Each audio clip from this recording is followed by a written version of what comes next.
où Margot est morte, après quelques heures d'existence dans les bras de ses parents, quelque chose a changé dans ma vie d'homme, de croyant, de prêtre. Je me rappelle la question que sa jeune maman me posait à travers les larmes.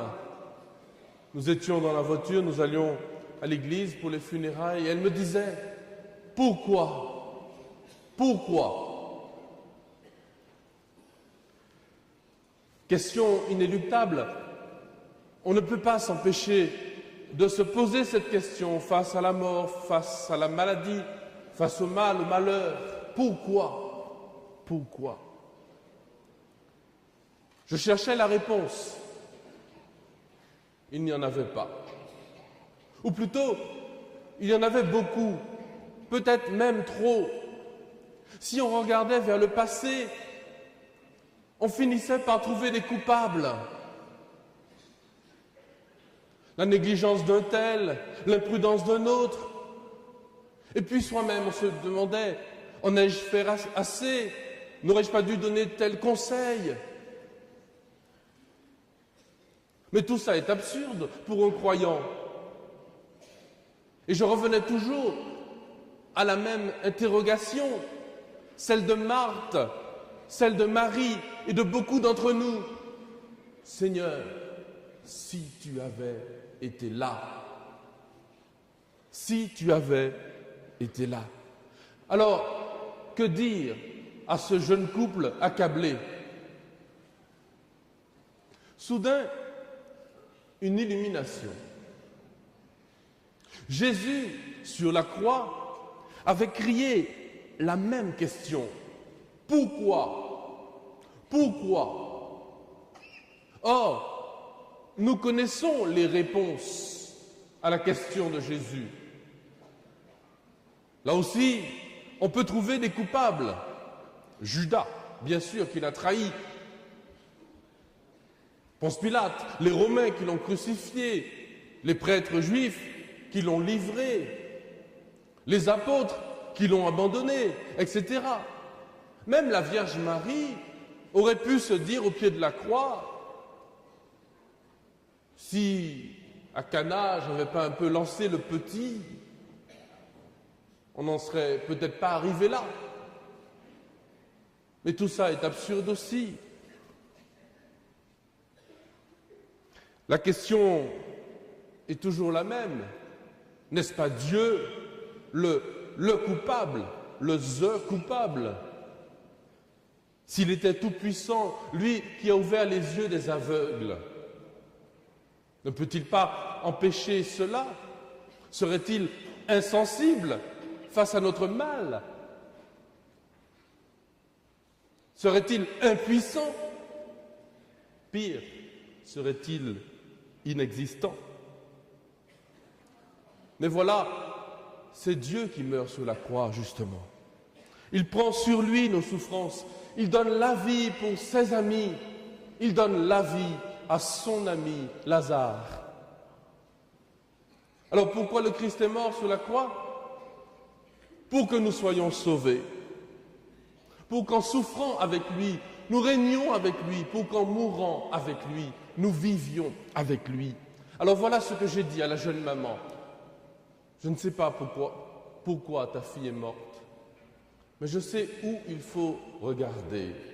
Dans quel sens? Il faut regarder vers la croix, vers le bien-aimé qui vient, vers l'amour qui vient.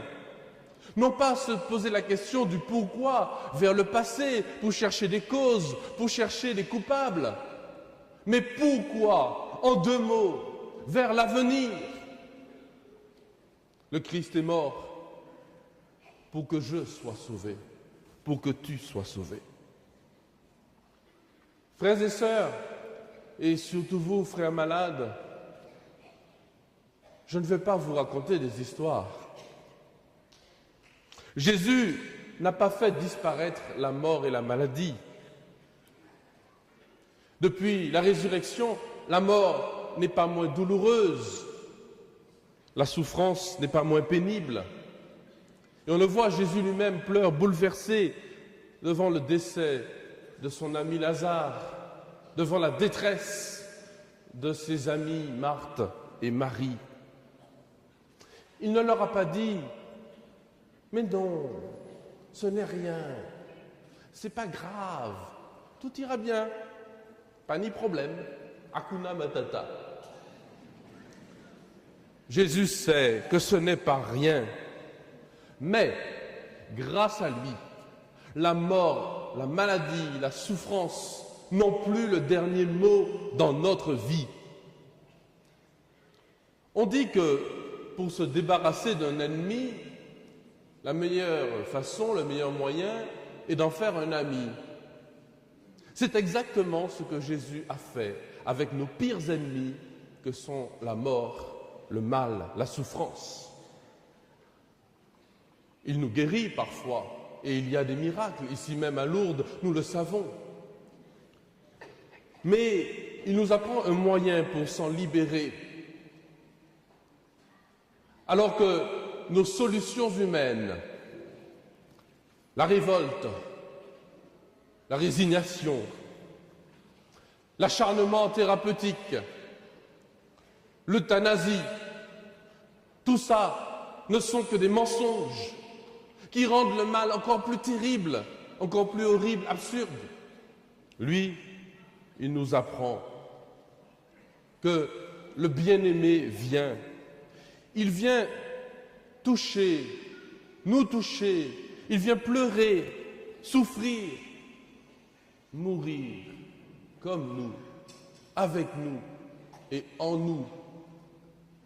Ainsi, nous-mêmes, par lui, avec lui et en lui, nous apprenons que toute souffrance est une raison d'être aimé. Une raison d'être aimé et même une façon d'aimer. Je t'exalte, Seigneur, toi qui m'as relevé. Frères et sœurs malades, le sacrement que vous recevez aujourd'hui n'est pas le sacrement de ceux qui se préparent à la mort.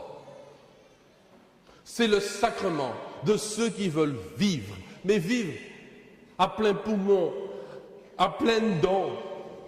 Vivre et non pas survivre. Vivre plus que tout, avec dans le cœur, dans les tripes, la vie même de Jésus. C'est le sacrement de la vie plus forte que la mort. Vivre plus que tous les autres. Traverser l'existence, la maladie, la vieillesse, la mort, avec dans le cœur l'amour de Jésus. C'est pour cela que vous recevez l'Esprit Saint. C'est pour cela que vous recevez l'Esprit Saint. La mission, votre mission, comme diraient les films du genre Mission Impossible, votre mission, si vous l'acceptez, avec l'Esprit Saint, c'est de témoigner de la joie de la vie retrouvée. Votre mission, bondir sur les collines et sauter sur les montagnes. Avec les fauteuils, les petites voitures, malgré le poids des ans et des infirmités, oui, sauter sur les montagnes, parce que ce sont les montagnes du doute, les collines de la tristesse. Vous êtes la meilleure équipe que le Seigneur a trouvée pour cette mission, pour nos jeunes, pour ce monde qui crève de désespoir. Le Seigneur vous dit, Lazare, viens dehors et deviens un prophète de la vie, de la joie, de la vie retrouvée. Le monde a besoin de vous. Ce monde de bien portants, mais qui a des maladies beaucoup plus dangereuses que les maladies du corps. Comme Lazare, témoignez du bonheur de vivre. Par toute votre vie, ressemblez au Christ. Et dites à ceux qui sont enchaînés sous le pouvoir du péché, dites ce que la fiancée dit à son bien-aimé, que le bien-aimé du cantique proclame. C'est vous les bien-aimés du cantique. Alors dites au monde, Dites à cette fiancée qui est l'humanité captive, enchaînée par le péché, les paroles du bien-aimé. Voici les paroles que vous nous dites aujourd'hui. Lève-toi, mon amie, ma toute belle.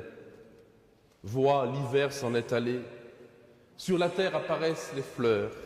Le temps des chansons est venu et la voix de la tourterelle s'entend sur notre terre. Amen.